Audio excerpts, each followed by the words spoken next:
ہر شخص کا ایک میدان ہوتا ہے اور وہی اس کا جہاد ہوتا ہے۔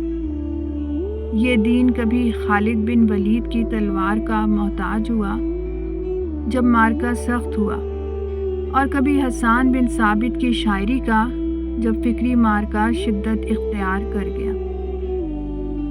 خالد حسان کی جگہ نہ لے سکے اور نہ ہی حسان خالد کی۔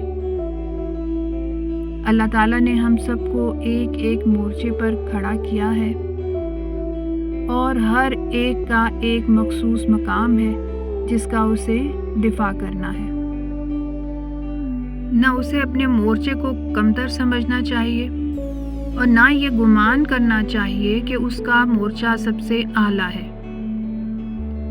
غزوہ تبوک میں جب لشکر اسرا کو مال درکار تھا تو عثمان رضی اللہ تعالی عنہ کا مال سب سے قیمتی تھا، لیکن جب قرآن کو جمع کرنے کا مرحلہ آیا تو ابی بن کعب کی کرت عثمان کے مال، خالد کی تلوار اور حسان کی شاعری سے بھی زیادہ اہم بن گئی۔ لہٰذا جب تمہاری باری آئے تو شیر بن کر اٹھو۔ خیبر میں جب علی نے مرہب جیسے دشمن کو للکارا تو ان کی تلوار اتنی ہی قیمتی تھی جتنی وہ رقم جس سے ابو بکر نے بلال کو آزاد کرایا۔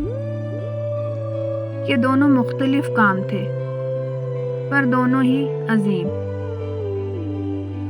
یہ دین تکمیل ہے، مقابلہ نہیں، یہ یکجہتی ہے، برتری نہیں، پر آج بھی یہی حال ہے۔ امت کے سامنے بہت سے محاذ ہیں اور ہر مسلمان ایک محاذ پر کھڑا ہے۔ ماں اپنے گھر میں ایک مورچے پر ہے کیونکہ مردوں کی تربیت وہیں سے شروع ہوتی ہے۔ استاد اپنی کلاس میں ایک مورچے پر ہے کیونکہ جاہل امت کبھی قائد نہیں بن سکتی۔ مجاہد ایک ایسا مورچہ سنبھالے ہوئے ہے جو مسجد کا امام نہیں سنبھال سکتا، اور امام مسجد ایک ایسا مورچہ سنبھالے ہوئے ہے جو تاجر نہیں سنبھال سکتا،